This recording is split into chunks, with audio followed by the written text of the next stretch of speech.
Hey, what's good? My name is SATURDAE, and this is part 13 of my EDM production series. So I kind of did a lot of work on this track. So I want to go through everything that I did up to this point. And then what we're going to do is we're going to go through, add some variation, add some humanization, and start wrapping up this project with the exception of the vocals. I also want to make this an extended mix, which we'll go into in a little bit. I have a show tomorrow night, so I want to make some edits to kind of get it like temporarily show ready. So we'll do some light mastering as well. We'll exit from drop one, and I'm just gonna play it through so you can hear all the changes and everything. I came up with the drop concept, and we'll go through like how I came up with the ideas, what worked, what didn't work.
So it's not entirely finished yet, but that's kind of what I came up with. So we'll start with the transition section and we'll just work our way through. So we had that initial basic loop last time. Let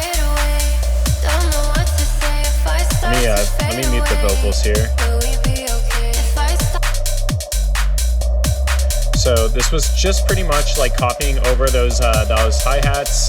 I think I did some slight variations on here or something.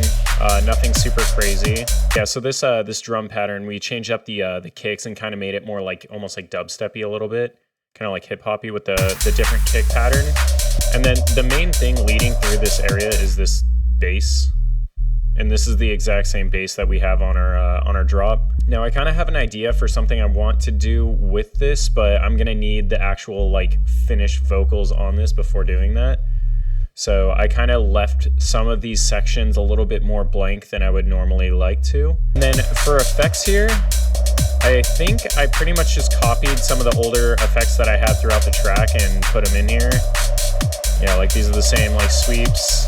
They just kind of worked well here, so I didn't really feel a need to like design a whole new section for that, for something that's more ambient. But yeah, nothing super crazy there. And then let's go into this second verse section. This is pretty much the exact same as verse 1. The main difference is just this kick pattern. And now we have this build, which is basically the same as build 1, except the snare comes in early.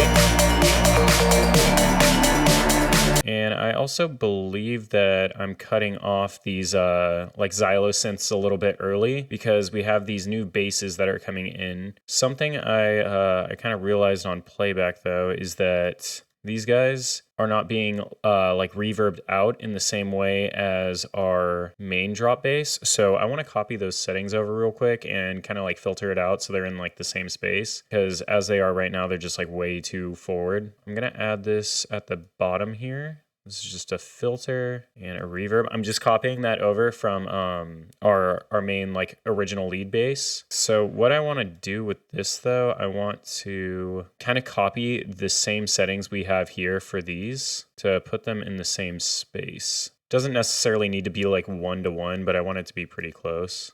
Okay, so now our other basses sound like this.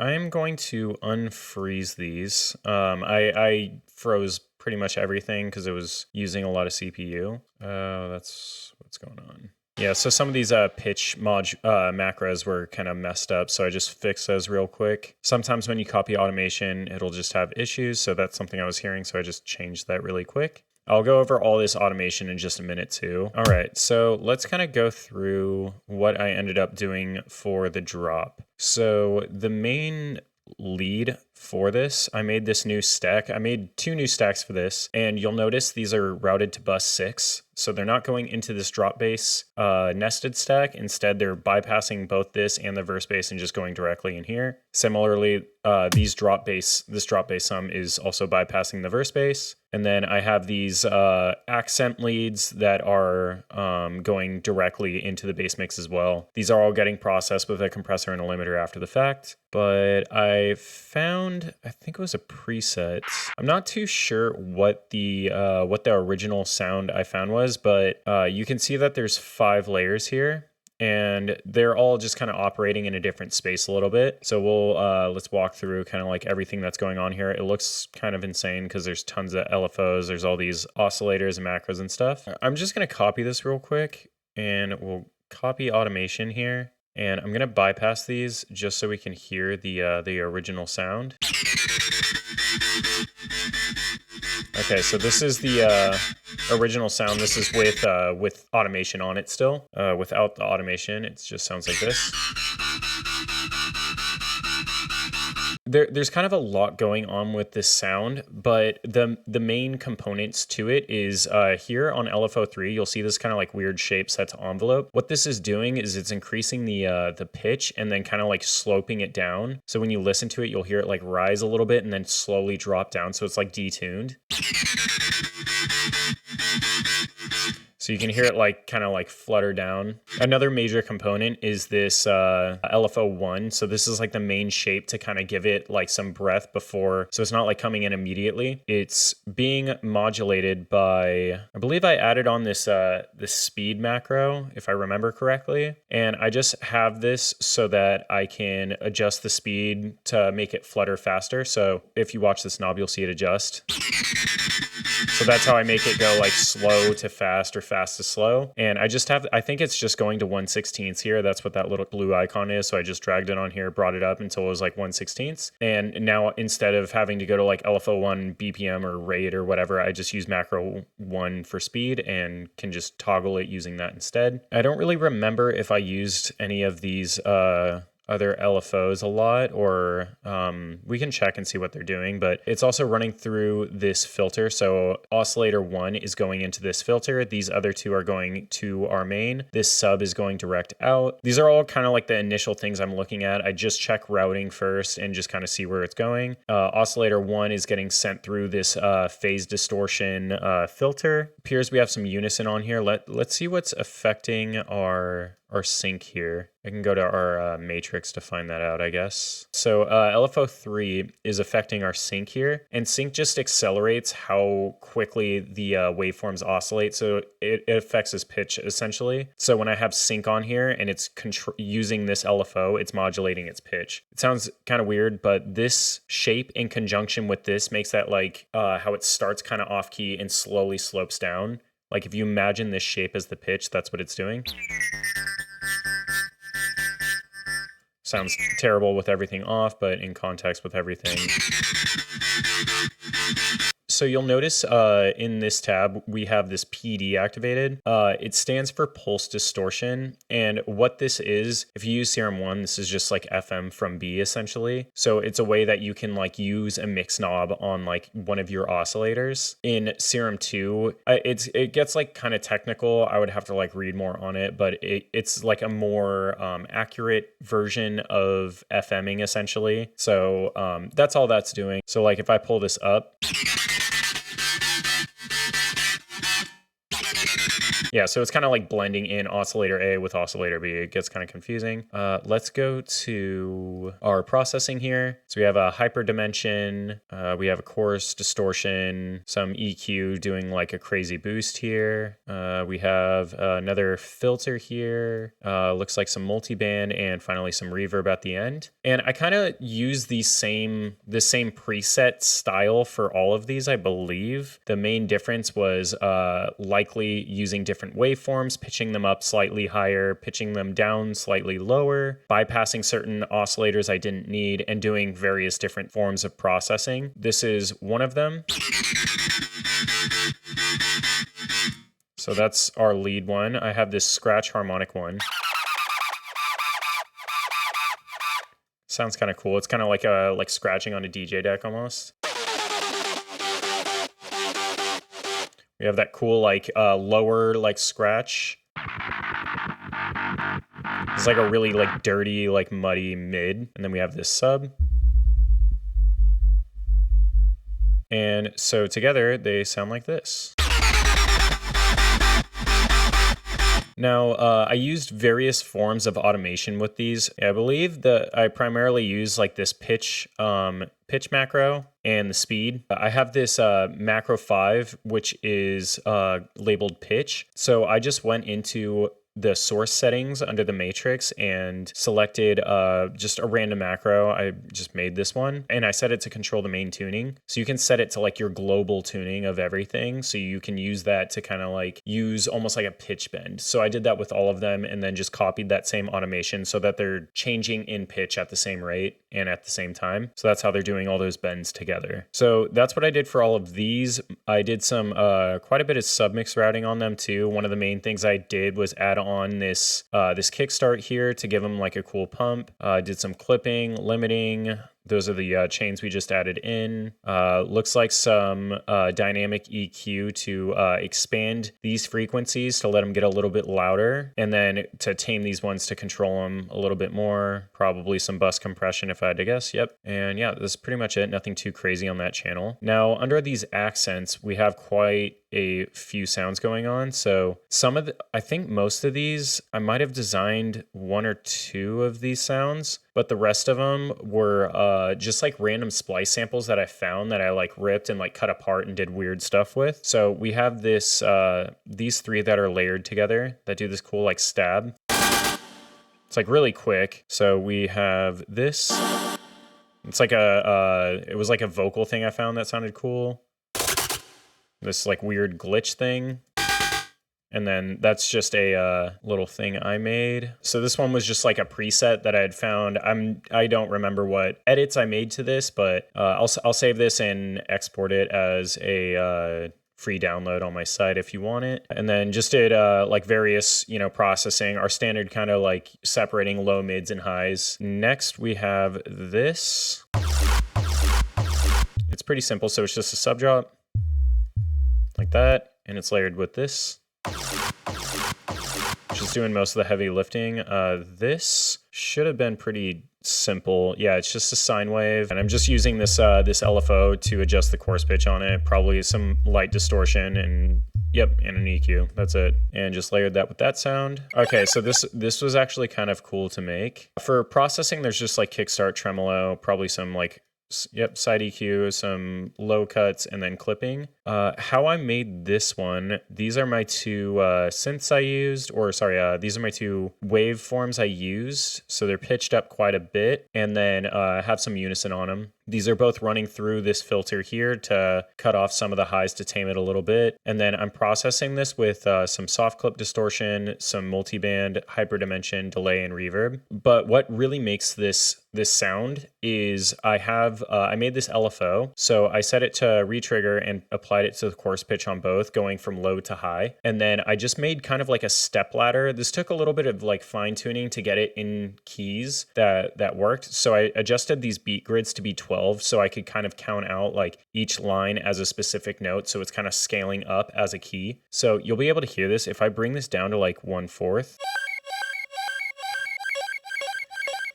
And then if you speed it up a lot, it sounds kind of like a phone almost. I think I tried messing around with something with the art, but I didn't end up liking it. But yeah, it sounds really sick.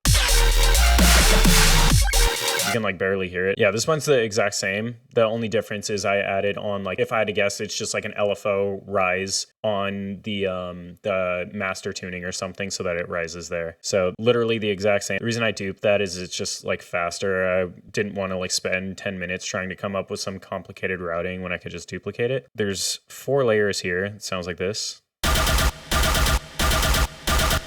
And again, these were just like 5 layers. These are all splice samples that I just kind of found like little weird stabs.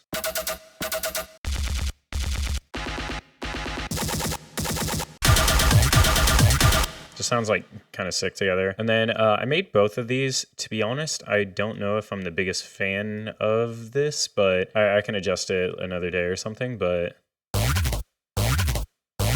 So that's the low sound I made, and this is the high, weird, like little sine riser thing. And together they sound like this. And let's break these down. I'm assuming just rolling off some lows and taming some mids here. Yep. And then this is how I made this. I don't know if this was a preset or not, to be honest. I don't think it was. I think I made this from scratch, maybe. I think I made it from scratch. But so the main thing giving this life is this LFO shape. This took a minute for me to kind of like fine tune. It looks like kind of crazy. But like you hear that like flutter at the end, that's being caused by these like gaps and dips. So I just kind of like messed around with it and came up with something cool. These are the waveforms I use, some sync here. This is pulse distorting or like FMing essentially from this oscillator. That's why the level here is all the way down. And then I have this this envelope being applied to a bunch of stuff. So it's just kind of like moving through the waveform at a consistent rate. And one of the main things it's applying to is the filter and the pitch of these oscillators as well. Yeah, nothing too crazy with like processing. I did make this EQ. It has like these cool like phasey EQ bands that overlap to give kind of like a weird phase sound. It looks kind of crazy, but there's really like not a lot to this sound. Initially, I think I was trying to mess around with doing a longer rate because it sounded a lot cooler, but I had to shorten it because the other basses came in too quickly. And this sine wave looks like just a sine wave going up in pitch with some unison, and this is just going super fast to make like a stutter and just distortion and reverb. It sounds really sick, but it's a really easy sound. And then let's see, I made this this riser as well. Looks like it's just like a slight variation on one of the risers we already made earlier. I'm assuming it actually is the exact same riser there, so nothing crazy. Most of these were copied from the original verse, but I made, looks like these two are new.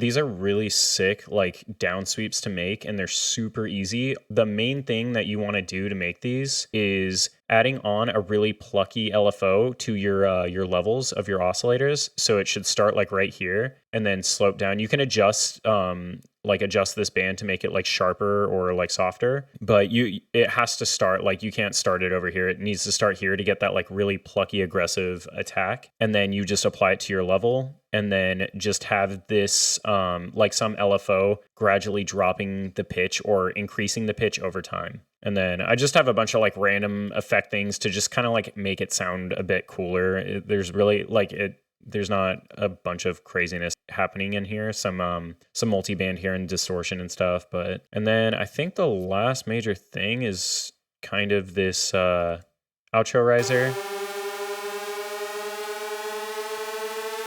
Pretty basic sound, just a few saws mixed with a triangle going out and not going through a filter to give a lot of those highs room. And we just have a filter sweep here.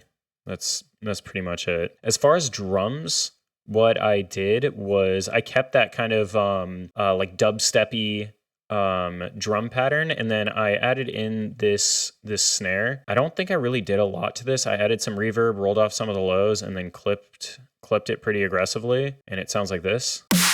You know, like punches through the mix pretty well. Added some like cool hi-hats and stuff, and then some claps. I think that crash we used in the first drop, so just added that back in. This is the same drum fill we used in drop 1. And then I found a few extra ones that the processing on them, again, it's like pretty basic. It's like the same type of processing we use on all of our other drums, but they sound like this. And these were layered. I originally had those as a concept for the first drop, and I ended up not using it there, so I used it here. And then we have this one. Yeah, and that's pretty much what I did for everything. And then we also have this this outro here now, which this is basically a copy and paste of this transition, just with a little bit more elements in it. If those synth plucks are gone, that's like almost the same thing. Yeah, it's pretty much synth plucks that are different, and then a different kick pattern. And I like no shakers, like less percussion and stuff, but... Okay, so with all of that kind of gone over now, what I want to do is I want to start adding in some humanization and stuff and kind of make everything start feeling like someone actually played it versus, you know, like me sitting here in my room programming everything. It just adds like a nice element to it. So what I want to do before we humanize though is I want to go through and add just like subtle variation with, yeah, pretty much just the drums of the bass. We're going to go through and add some variation. One other thing I wanted to bring up on the second drop, I wanted when I brought the bass back in, because it's like pretty similar to the first drop, I did some like slight variation. Like I added like a couple of notes, but there's 2 additional leads here. So we have this one. This one plays in tandem with this other lead here that I added. And it sounds kind of crappy on its own, but it adds like a slight harmonic that's like super quiet in the mix. That's why I named it third. And this lead is, I made this lead just super, super wide and chorusy and detuned. Yeah, so I gave it like a ton of hyperdimension to make it like super phasey. And I also added on this like chorus effect. I just wanted something to kind of like break through, to have it like still have the main elements of the first drop, but make it sound like a little bit like, oh, okay, it's like slightly different. Something else is happening. So together.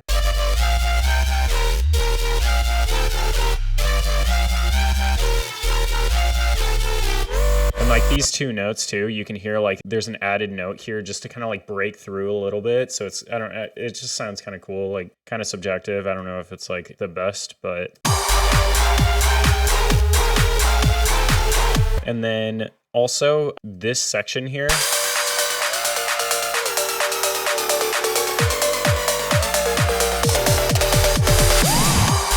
I just added, I rendered these to audio and then just added like a tape stop at the end, just on this like final note to kind of like break it up. It just sounded kind of cool. But yeah, I don't know. It's like really sick being able to like take elements from the first drop and incorporate them in the second. And I didn't want this to go like, you know, I mean, it's already kind of aggressive on the second drop, but it was kind of nice going over here and then bringing in those other like softer, more melodic elements back into the track. And it just, I don't know, kind of adds more emphasis in my opinion. So I don't really have like any suggestions on how to like go about that. That's just like a personal like preference thing. And I added some like variation on some of these drums, just adding in or removing a hit here and there, just to like break it up a little bit from like a direct copy. I went to our verse bass here and changed some of our automation a little bit just to make it a little bit different than this. You can see they're still pretty similar, but I changed it up a slight amount. One other thing I didn't go over in the second drop, we also have these effects vocals.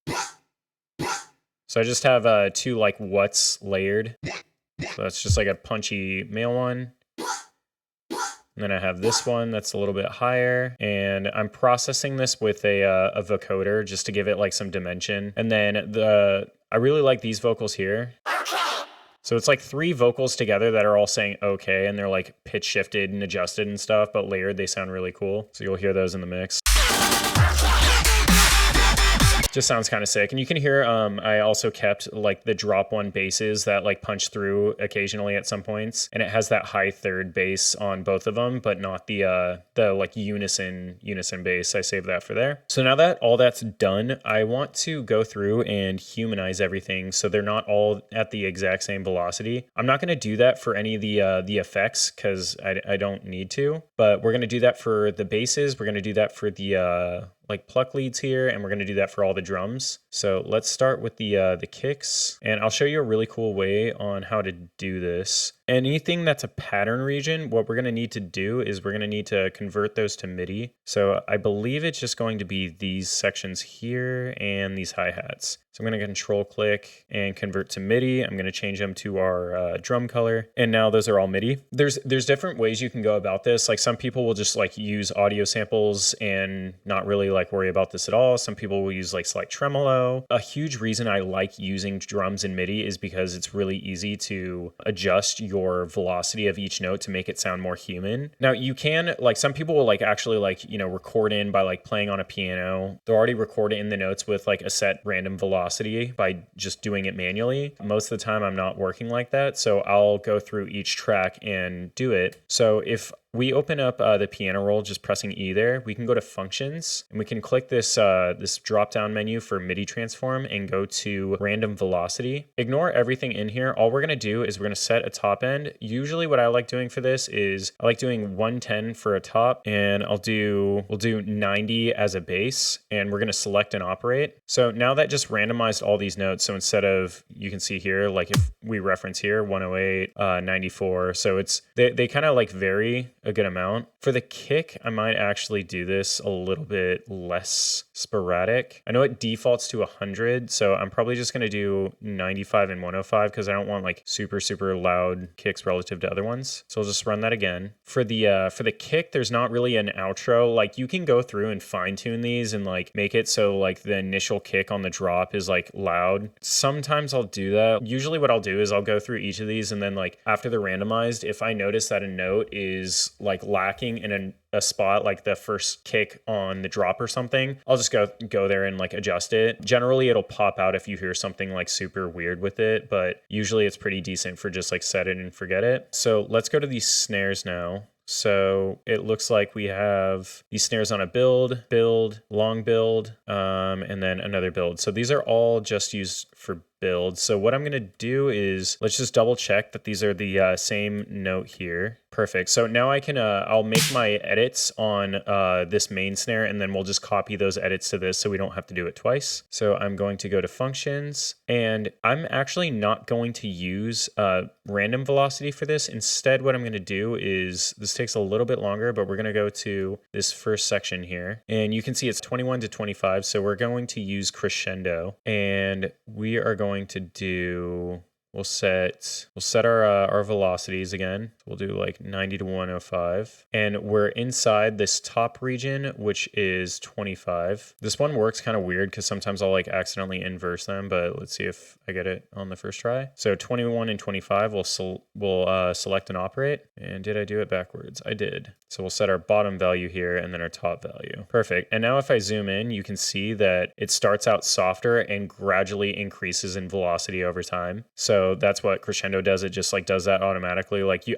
can go through and like manually do that, but like I feel like that would just take kind of a long time. So now we're going to do the same thing here from 39 to 41 crescendo. What we're going to do for this section is we have 65 to 73 that we're going to do this to. And again, this select and operate is selecting all those notes within that parameter. It's not, I don't believe it's doing it to every section. Yeah, it's not. What I want to do for this section here on this build, I actually do want to randomize these because this is that like longer build. So we'll just do a random velocity here, and we'll do it like in between, We'll do like 102 and like 93 or something. And I believe I selected all those. So I'm just going to hit operate only. And now we just have like random hits there. So it's not like all just like robotic. And then it'll go into this nice like crescendo here. Just going to erase these drums here because we don't need it. And then this is our last crescendo from 91 to 93. There we go. Perfect. And now what we can do is we can just erase. So I'm going to unsolo there or unloop that.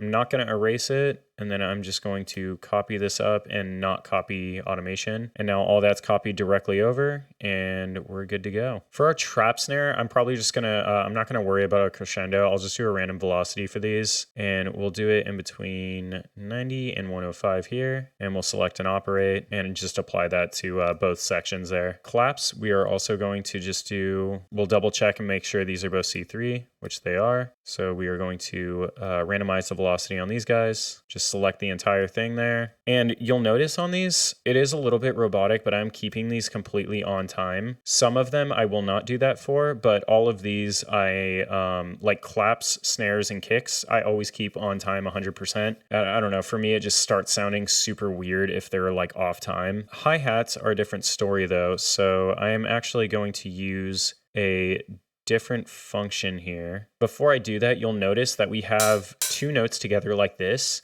Anytime you have this, you want to be careful when you're using these humanized functions if you're controlling the length, because they'll overlap and it'll mess them up. So it's kind of a weird process, but what I'm going to do is I am going to select every note except for those doubles so that I can adjust the timing of these as well.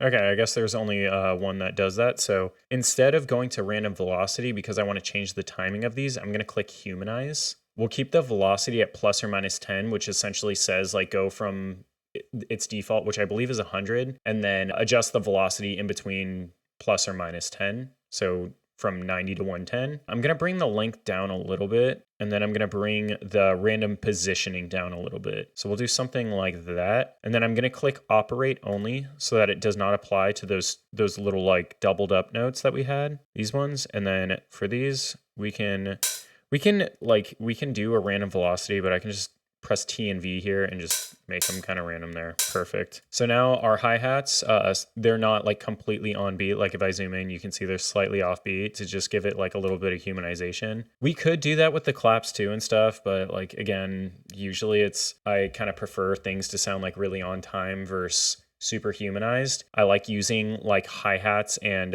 percussion to kind of add that like swing element and not these like core like foundational rhythmic patterns. Something I'm going to add to this percussion sum is this is kind of a lazy way of adding humanization, but I'm going to add on kickstart 2 here. Like if I pull this up,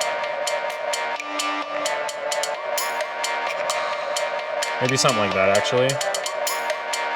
Just makes it so that like they're not all like hitting the same velocity throughout. It's not randomized, which is a little unfortunate, but it's adding some like volume automation throughout. So it gives it like a nice little like pump and makes it slightly varianced. Also having tremolo on these helps out a lot just because it's like moving them in space and stuff. So it's like making the volume less consistent and more human. Now, if you want to simulate that with audio, you can use like Kickstart. You can do like go through and do like minor volume automation on all of these too to make them different signals. Or you can do this like Kickstart method that's kind of like quick and a little bit lazy. But for this, I'm probably just going to use Kickstart on it. Throw this on this snare here and see what it sounds like. That's good enough for me. So the last drums that we're going to humanize are our hi-hats here. These are ones that will get super, super messed up if you have these rolls and you're using like humanize, like the humanize function, it'll mess it up really bad. So you do have to like, it's kind of annoying, but you do have to go through these like individually and make sure you're not selecting like triplets or any grouped because it will mess them all up. So these do take a little bit longer, but we're going to do the ones we need to humanize first, and then we'll do the rolls that we're just doing randomized velocity for. And if you accidentally go over one, I'm holding shift this whole time I'm doing this. So if you accidentally go over like a triplet or like a roll or something, just hold shift and go back over it and it'll deselect them.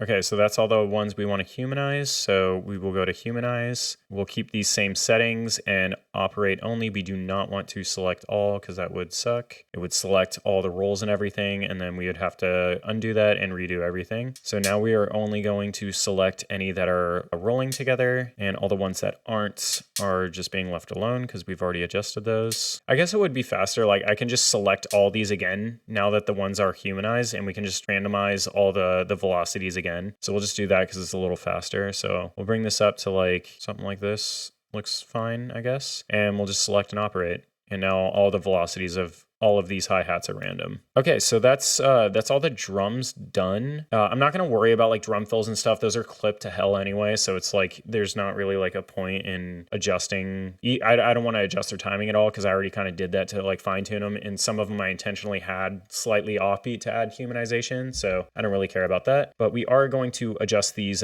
bass notes now. Like finally, usually I would do this early in the project. I just kind of like wanted to consolidate all of this at the same time so you could see it together. I'm going to delete these two regions here that we don't need. And with bass, I do not want the timing to be off. I want these to be exactly on time. Some tracks you might want to humanize it and have like some element like that. For this track, I do not. So we are just going to randomize the velocity. We can see our default velocity here is 100. I usually try and keep these pretty consistent. So like if I'm going low 5 plus 5, just so that like my average output of my sounds doesn't change, because that would suck if you're like later in the project and you change this velocity to be like between 30 and 50. Now you're going to have to go through and adjust your entire mix because of that. So I always keep it as whatever my default velocity was. By default, I believe is 100. So I'll usually just do something like this. So boom. We'll do that there. These, it doesn't matter because these are just rising. So those are like effects. So I don't really care about that. And then we have these subs. I believe I moved the sub out for some type of processing reason. So we're going to do a random velocity here between there. Perfect. And this is going to go a lot faster for all like the basses and everything, because I can just click the randomize velocity function, select and operate, and then just go to the next one. And you will have to unfreeze tracks if you have them frozen in order to do velocity randomization. So that's just something to be aware of. And sometimes I'll copy these down. So like the velocity changes are the exact same. Just because I already have so much automation on all of these and everything, I kind of want to just do them individually. They should average out anyway, so it shouldn't be like anything significantly different from one another. Like this late in a project, sometimes copying things can just go haywire. So you can also select that function from in this menu, but you'll see it kind of reset all of my my settings there. So just try and select the one you're aiming for. While I'm doing this too, like in terms of like, is this something that's super necessary? I couldn't give you a definitive answer, but I like to think it is. I think that this is like one of those small things that adds up in songs a lot. I do find that there's, at least for me, there is a big difference between doing this and not doing this. It seems like monotonous and kind of like boring, but I think it adds so much. For these basses, I'm actually not going to edit the velocities of these because they don't need to be, because they're all like fluttering and doing all sorts of crazy stuff anyway. So I don't really care to do that. All of these accents are fine too, because they're just like hitting for a brief second. So the last automation edits we're going to do the last humanization edits we're going to do are on these plucks. And I'm just going to do it to one and copy it to the other. And we're going to just double check in here and make sure, see if there's any that are touching. And because there is, I'm going to open this up and we're going to do basically the same thing we did with the hi-hats here. And let's double check. So we have a D here. This should also be a D because it's a layer. It is. So now we're going to go through and select all of the ones that are not on a roll together, and then we will humanize all of those together, and then we'll just randomize the velocity of everything, because these ones I do want to add like some like humanized like offbeat like notes to. So this whole section here I'm going to leave. All right, 6. So that's all selected. I'm going to do MIDI transform, humanize, and we'll pull these down. You can mess with these. I usually just find that doing like 6, 6, and 10 usually works pretty well. So operate only. not select all. And now that that's done, we can do MIDI transform random velocity, and we will do between like 105 and 95, I guess, and select and operate for this. And it selected everything. So everything is now a random velocity. And now, because these have the exact same automation on them, I'm going to delete this. I'm not going to erase the automation data, and then I'm going to copy this up and not copy. All right, perfect. And now everything is humanized and randomized, so it sounds like it was like actually played versus, you know, as computery. It's not perfect, but it sounds significantly better now. Also, another thing is these bus compressors are also adding like their own grooves, so it's kind of like having that like Kickstart emulator on there. So those are also adding like some swing and stuff to it as well. Okay, so with that kind of out of the way, what I want to do really quick is I want to make an extended mix for this. You'll notice when I hit play here, it just comes in super hot. So what I want to do is I want to make an extended mix for this so that I already know when I'm DJing, it's just when you have like a drum intro, it's a lot easier if you're trying to change keys, or if you're, for example, if you're coming in hot with a vocal and your other track is leaving with a vocal already, it can get really messy. So what I'm going to do is I'm going to go into File, I'm going to go to Project Alternatives, and I'm going to do New Alternative here. And we'll name this, I already have a few alternatives on this because I've been adjusting this project and stuff, but we will name this one Extended Mix. We will save. Now, something you could try and do is you can select everything and then move it over. The issue with doing that is it will not move, at least in Logic. I'm unaware of how to do this, but it will not move your submix automation, which can mess up literally everything. And it's very tedious because then you have to go through all of your submixes and move everything. So what I ended up doing is I just pulled this all the way back to -8. And now I have this like whole empty space before my project. You'll also see like some people will like start their project on like bar 9 or something for this reason. Just out of force of habit, I kind of don't, but maybe I should. But what I'm going to try and do is I'm going to try and find some drums that'll work for this intro here. And a lot of the time, a good section to use is either like the drums in your drop or like a transition area. I think I'm going to try the drop drums here. So I'm going to copy this over, and I am also going to extend this out like that. This kick's ending a little bit sooner, so I just pulled it out, and I'm going to bring these to -7 because I can't count. And there we go. Now it's an 8-bar intro. So we'll bring this to 7. There we go. So this sounds like really, really basic and boring. In theory too, this song's not even like done. I could totally use this and just have that as like a basic thing so I can like bring drums in like pretty easily, but that's just like way too boring for me. I have the option to bring in this bass as well. My issue with that is that this bass is super sustained. So if I'm mixing in a different key or something, it's going to be really difficult to kind of like move that out of the way in any type of sense. So my initial reaction is to maybe try using these subs here. So let's test this and see what this sounds like. And because I have this reverb here, with extended mixes, you're gonna have to like go through and adjust any of these, because usually you'll set it and like kind of forget it, but here it's completely cutting off this intro, and now it should be fine.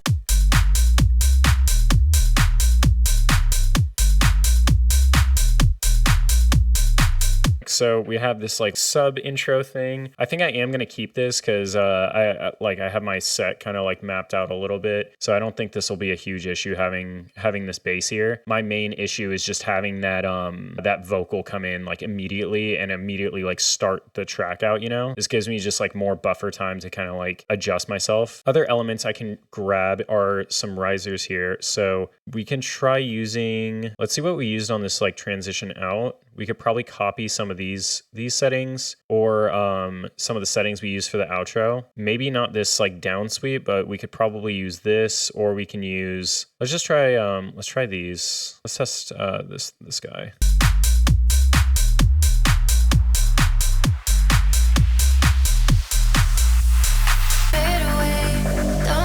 And I think just because of the time constraints, I'm just gonna leave the intro, like the extended mix like this for now. Once I get like vocals in and stuff and like the song's like almost done, it'll be easier to kind of like backtrack and be like, okay, I know like what I want to add here and stuff. But I mainly just wanted this for my set tomorrow, so it'll be easier to kind of like go into this track. Okay, so before we go on to mastering, what I want to do is I just want to get some like rough settings going for this rear mix and for this back compressor. So I'm gonna solo this, set on a span here. Let's go to drop 2, just kind of see how that's looking. Also, now that that's all kind of like set and everything, I'm going to go through and just freeze all these tracks again. And I do think I want to add some more. I probably want to boost this sub on the second drop. I know this isn't like mixed perfectly either.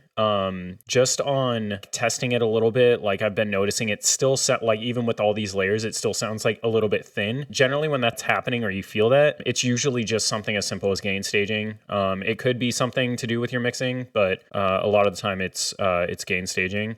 So let's go to this mix here. I'm just gonna guess something like that's probably gonna work okay. Let's go to drop 1. I just kind of control that a tiny bit. And then we just have this like dynamic EQ just to add in, this is called expansion. So I'm just, instead of reducing the dynamics, I'm increasing the dynamics at this like mud range, just because I feel like throughout the mix, some of those low mids are like getting lost a little bit. So I'm trying to bring those back a tiny bit. We're just gonna do some very soft compression here. Something like that should be fine. And that's just, again, default compressor, bus compressor here. Maybe looking for like 1 dB. Pull this way down. Something like that. I do want to double check to see if... All right, so we want a sidechain here to avoid those subs. I'll pull this to like 120. So we're actually like grabbing the things we want to, which are everything except for the sub, because that's just going to be louder. And I'll set this at... I'm going to set this at -8. And we're just going to run this into the limiter just so it's touching a little bit. Something like that should be good. And now we're going to go to this. And now we're going to do some slight compression with everything. So this is almost like the pre-master, if that makes sense. I'm not going to sidechain that one. This one we'll set to SSL. You know what, actually, I'm not even gonna limit the I'm not gonna limit the rear mix. It's not that I don't find it necessary, but by only limiting the rear mix and not doing it with everything else, it can create issues like imbalances with the drums and the vocals. So I'd rather apply my soft limiting here or on the master stage. I think I'll apply it here. And we'll look for a good level. I'm just gonna guess, and we'll go to like -4. And I'm just gonna push this until it like gently grabs the tops. Pull this down a little more. So what I basically am doing with this is I'm just getting more consistent volume and controlling like big subgroups of the mix before going into the master. So we're getting some like final very soft stages of compression and very gentle EQ as well. This back compressor, I'm not even EQing. I'm just doing very soft compression here and just continuously adding cohesion. You'll see like as I'm going through these mixes, we have like very aggressive initial compression. And then as we go through all these stages, it gets softer and softer. What we get as an end result is now when we go to our master, we have a signal that's already like pretty well balanced.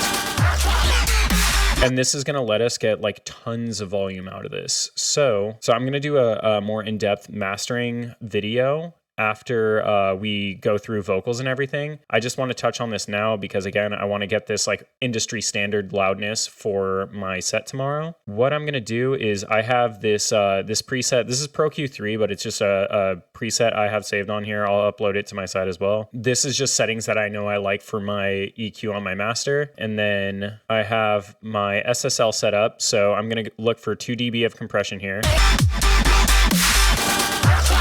You can check over here as well.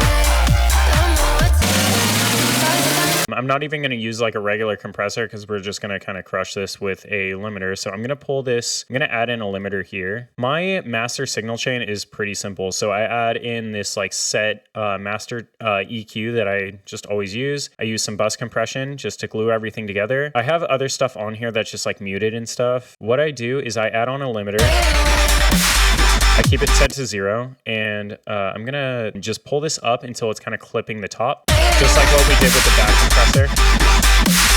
Pull it back to, this is probably the loudest part of the track. Okay, perfect. So now we just have those like initial like transients that are like more aggressive that are poking through, getting crushed by that limit, not crushed, but they're getting like suppressed by the limiter a little bit. So what I like to do next is add on a second limiter. I do my my master mixing a little bit strange. I use that in separate stages. So I use 3 limiters and then I use a clipper. So the first limiter, I just get the volume to pretty much erase the headroom and get it to where it's just grabbing the transients. I use my next limiter to boost up the gain a little bit more. I then clip the signal and then I add a limiter after that to control, to make sure that there's no like inner sample peakings and control for that. So we're gonna push this next one up. So it's adding like quite a bit of distortion here. And my LUFS, I usually like to aim for on here. Again, we're going to go more in depth with this later, but my LUFS I'm probably going to aim for is somewhere around like -5-ish. That's like plenty loud for me, and you still retain dynamics, so it still sounds really good. So I'm just going to keep this here for now. We're probably going to have to tweak this a little bit, but I'm going to go to this clipper. I'm going to pull it to -1. I'm going to put the soften at 50%. And then we'll put the output to -1 because it's so loud, it's already like getting pushed and like crushed by the limiter. So I don't always use clipper on my master, but a lot of the times it'll give you significantly more loudness by adding it. You do have to be super careful with this though, because like especially when you're using this, you want to listen for your subs and your kicks, because those are going to be the first things that are going to distort really, really badly. Let's test this and see how it sounds.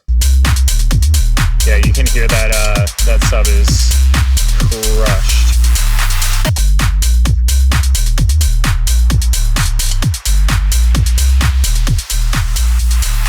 Okay, so I have the levels like sort of close to where I want them. I'm probably gonna have to fine tune this a little bit because it's kind of difficult. Like I'm starting to get ear fatigue mixing sub with the kick. Essentially what I did is I added 4.6 dB of gain on this master channel. I clipped it by 1 dB. I didn't even add output gain here because I'm just gonna do that with the limiter after. So I just clipped some of the signal and then added 5 dB of gain, and then I just have this limiter at the end of that chain just to grab any potential peaks that are trying to leak through. It took a lot of fine tuning to try and get this sub and kick to work in tandem with these limiter settings though. So a lot of the times when you get it set, it might sound good on a drop, but then when you go to like an isolated section, for example here, like when I play this, you'll hear some distortion. I'm probably gonna have to dial back the limiting, the clipping, or just the overall output of the sub itself.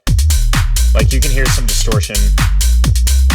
And more than likely what the issue is just that the sub is simply too loud and I need to dial it back more. And some tracks are going to be a lot easier to master than others. It just depends on, the main thing that's going to like dictate this is going to be like your kick and your sub. So like ideally something around this loudness would work really well, but I'm trying to fine tune this with this sub here. Okay, so I think I'm gonna leave it around here for now. So for reference, what I would recommend doing if you're doing like any type of mastering is I kind of know where I like mine to be at, which is for this number. This is this free Julian loudness meter, by the way. I usually like the peaks to be somewhere around like -4.8 or something, but like the overall integrated, I usually like to have around like -5.5 to -6. A lot of bass house tends to be louder than that. Like a lot of it tends to be around like -4, -4.5. What you can do is just drag in a track that fits your genre and then analyze it with this and see what that loudness is for that. And then you can just limit and match your track to be as loud as that one. But I think this sounds good enough for now. Something I was doing too, just to keep in mind, is testing this in mono. So playing it back, making sure there's no like crazy issues.